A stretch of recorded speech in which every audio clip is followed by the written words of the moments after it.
संतोष देशमुख हत्या प्रकरण आणि खंडणी प्रकरणातील आरोपी जे सध्या बीड जिल्हा मध्यवर्ती कारागृहामध्ये आहेत आणि त्याच कारागृहामध्ये कैद्यांना VIP ट्रीटमेंट दिली जात असल्याचा आरोप देशमुख कुटुंबाने केलेला आहे आणि विशेष म्हणजे त्या संदर्भातले एक पत्र देखील समोर आले।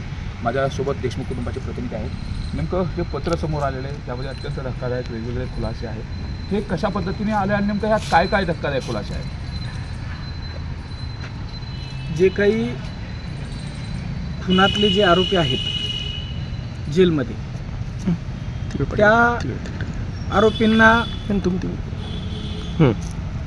प्रशासनामधले लोक मदत करत आहेत। कारण त्यांच्या पाठीमागे असं मला वाटतं की कुणीतरी शासनातला बडा माणूस आहे, त्यामुळं ही मदत केली जात आहे। खून होण्याच्या अगोदरपासून पोलीसही या आरोपींना मदत करत होते आणि खून झाल्याच्या नंतर त्यासाठी किती मोठा लढा उभा करावा लागला। त्यानंतर हे लोक जेलमध्ये गेले आणि हे लोक जेलमध्ये गेल्याच्या नंतरही त्यांची तिथं सेवा केली जात आहे। त्यांना त्यांची झडती न घेता त्यांना जेलमध्ये जाऊ दिलं जात आहे। त्यांना इतर लोकांना भेटी दिल्या जात आहेत। भेटी देऊन त्यांना व्हिडिओ कॉन्फरन्सवर बोलण्यासाठी 2-2 घंट्याचा वेळ दिला जात आहे। हे का आणि कोण आहे या पाठीमागं? कशामुळे एवढी मदत केली जात आहे या आरोपींना असं आम्हाला वाटतं। मात्र ही जी माहिती समोर आली ही माहिती कोणाकडून समोर आली आणि ज्या पद्धतीने माहिती आहे की चहा देखील दिला जातो, निकोटीन दिलं जातं, अशा पद्धतीतील उल्लेख आहे ना। त्या जेलमध्ये प्रत्येक ठिकाणी CCTV फुटेज आहे। आपण त्या ठिकाणी जी घटना घडत आहे त्या घटनेतलं प्रत्येक CCTV आहे आणि त्या CCTVचा टायमिंग सहित आपण त्या तक्रारीत दिलेला आहे। तुम्हाला जे पत्र दिलं आहे त्यात आपला टायमिंग आहे, तारीख आहे, त्या तारखेत त्यावेळी कुठल्या कर्मचाऱ्याने कुठली मदत केली याच्या सकट सगळा संदर्भ आपण त्या पत्रात तुम्हाला दिलेला आहे। मात्र ही सगळी जी माहिती आहे ती प्रशासनाला दिली होती का? जेल प्रशासनाला त्यांनी त्याच्यावर काय कारवाई केली का? काय उत्तर दिले का तुम्हाला? जेल प्रशासनाला आपण त्या विषयात माहिती दिलेली नाही। आपल्याला माहिती आलेली ती आणि जेल प्रशासनानं स्वतः चौकशी करावी, आमच्या तक्रारीची वाट बघू नये। कारण प्रत्येक ठिकाणी आम्ही तक्रारीच करत बसणार आणि आरोपींची आम्ही पाठीमागं काय काय करत आहेत आरोपी याच्यावर आम्ही लक्ष कुठपर्यंत देणार?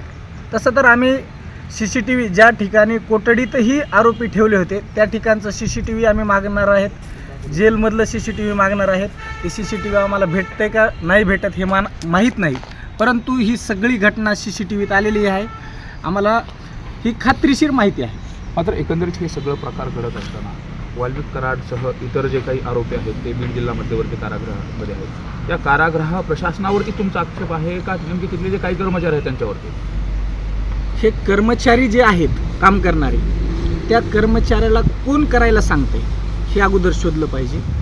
हे कर्मचारी कुणाच्या संपर्कात आहेत, ह्या कर्मचाऱ्याच्या घरच्या फोनवरून कुणाकुणाला फोन जात आहेत आणि विशेष हे मध्ये आरोपींना स्वतःचे फोन वापरायला देत आहेत आणि फोनवरून बाहेर बोलणं होत आहे।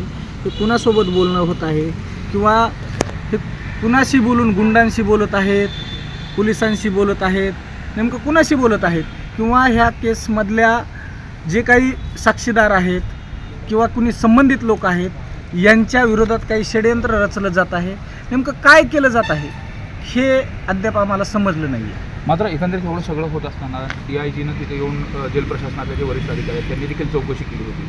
मात्र चौकशीमध्ये काय तशा पद्धतीने समोर आलं का? चौकशीमध्ये त्याच्यात तुम्हाला दिलेलेत मुद्दे, त्यांनी CCTV असतानाही ते CCTV त्यांनी स्वतःकडे घेतलेले नाही। आपल्याला त्यातली खात्रीशीर माहिती आहे, मग ही CCTV आपण तपासण्यासाठी आपण त्यावर तक्रार करणार आहोत। नेमकी VIP ट्रीटमेंट म्हणतो आपण, सुविधा म्हणतो, अशा कुठल्या सुविधा आहेत की त्या इतर बंद्यांना दिल्या जात नाही त्यांना दिल्या जातात? त्यांना जे काही बंदी आहेत मध्ये जाताना त्यांना झडती घेतली जात असते, तपासून यांच्यापाशी काय आहे काय नाही आणि बंदींना जे काही बोलायला बाहेर दिलं जात आहे, संपर्क करण्यासाठी दिलं आहे। ज्या काही गोष्टी बाहेर संपर्क करून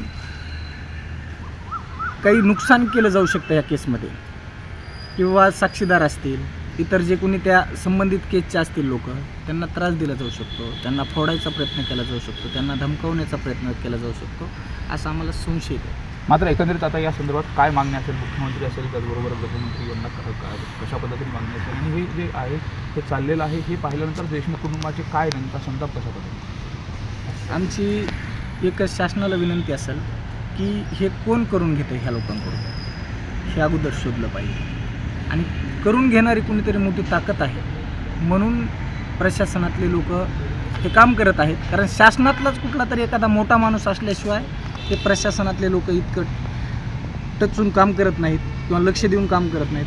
प्रत्येक गोष्टीवर इतकी मदत का केली जाते या आरोपींना, का एवढे लाड पुरवले जातात ह्या आरोपीचे? आपण पाहतोय देशमुख कुटुंबाच्या वतीनं नेमकं जेल प्रशासनामध्ये ज्या पद्धतीने आरोपींना सुविधा दिली जाते आणि लाड पुरवले जात आहेत, हे नेमके का पुरवले जातात आणि याच्या पाठीमागं कोण आहे जो हे प्रशासनाकडून करून घेतोय, या संदर्भातला सवाल उपस्थित केला आहे. त्यामुळे एकंदरीतच या प्रकरणात आता चौकशी होणार का, जेल प्रशासनाचं ऑडिट होणार का, आणि या सगळे जे CCTVच्या घटना आहेत, जो टाईम दिलेला आहे, जो वेळ ज्या वेळी जी सुविधा पुरवली गेली त्याच्या वेळसहित ही तक्रार देण्यात आलेली आहे. त्यामुळे एकंदरीतच या प्रकरणामध्ये जर सत्य असेल ते अत्यंत धक्कादायक आहे आणि या संदर्भामध्ये आता वरिष्ठ जे जेल प्रशासनातले अधिकारी आहेत या संपूर्ण प्रकरणावरती काय बोलणार हे देखील पाहणं महत्त्वाचं असेल. सुरेश जाधव, न्यूज 18 लोकमत, बीड.